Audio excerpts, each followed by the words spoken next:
ప్రపంచం నేడు ఒక కుగ్రామం. ఈ గ్రామానికి ఇంగ్లీష్ లాంగ్వేజ్ అనేది ఒక ఆయువు పట్టుగా మారింది. మనం ఈరోజు తెలుగు నుంచి సులభమైన పద్ధతిలో ఏ విధంగా ఇంగ్లీష్ నేర్చుకోవచ్చో తెలుసుకుందాం. Welcome back to my channel. నీవు నన్ను గుర్తుపడతావా? In English, do you recognize me? నేను ఒక ఫోన్ చేయవచ్చా? In English, can I make a phone call? నీకు తెలియదా? In English, don't you know? నీవు ఒప్పుకుంటావా? In English, do you agree? ఇది నీదేనా? In English, is it yours?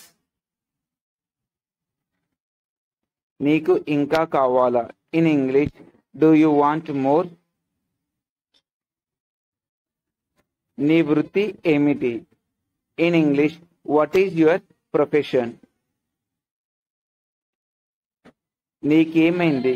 In English, what's wrong with you? దీనిలో తప్పేముంది? In English, what is wrong in it? నేను చెప్పదలుచుకున్నది ఏమిటంటే, in English, what I want to say is,